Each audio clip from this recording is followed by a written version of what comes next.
दोस्तों, मालदीव की भारत विरोधी सरकार ने फिर से सारी हदें पार कर डाली हैं। दरअसल आज खबर निकलकर सामने आई है कि मालदीव की सरकार ने भारत के करीबन 43 नागरिकों को देश निकाला दे दिया है। जी हाँ, और ये नागरिक वहाँ घूमने नहीं गए थे, न ही किसी प्रकार की मौज मस्ती करने गए थे। ये सभी भारतीय नागरिक वो थे जो मालदीव में रहकर सालों से बिजनेस कर रहे थे और मालदीव की अर्थव्यवस्था में अपना कंट्रीब्यूशन दे रहे थे।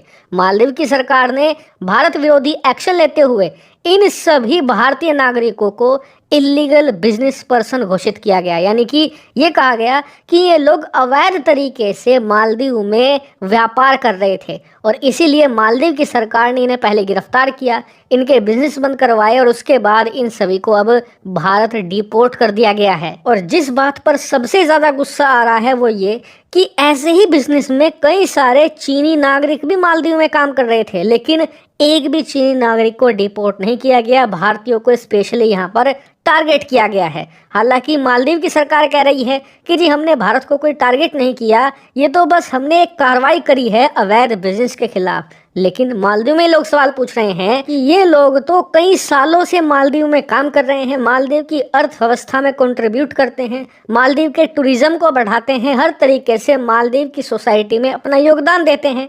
अब अचानक से ऐसा क्या हो गया कि ये लोग अवैध हो गए? और अगर ये सच में इलीगल काम कोई कर रहे थे तो फिर इन पर कार्रवाई 6 महीने पहले क्यों नहीं हुई, 10 महीने पहले क्यों नहीं हुई, या 3-4 साल पहले क्यों नहीं हुई? क्योंकि अब से 5 साल पहले भी मोहम्मद मोइजू की पार्टी की ही सरकार हुआ करती थी मालदीव में, तब आपने कार्रवाई क्यों नहीं करी? क्योंकि ये लोग तो सालों से रह रहे थे। ऐसे में साफ साफ बताती है ये सारी स्थितियां कि मालदीव की मोइजू सरकार ने, जो भारत विरोधी सरकार है, सिर्फ और सिर्फ भारत को टारगेट करने के लिए ये एक्शन लिया है। क्योंकि मोहम्मद मोइजू ने अब से 6 महीना पहले जब चुनाव प्रचार किया था तो ये खुला ऐलान किया था कि मालदीव के अंदर जो भारतीय सैनिक मौजूद हैं 77 से ज्यादा, हालांकि जिनका काम मालदीव की सेना को ही ट्रेन करना है, उसके बावजूद हम उन भारतीय सैनिकों को तो देश से निकाला देंगे ही, साथ ही भारतीयों का इन्फ्लुएंस खत्म करेंगे मालदीव में। और इसी बात से साफ हो जाता है कि मोहम्मद मोइजू ने अपने एक खास एजेंडे के तहत टारगेटेड तरीके से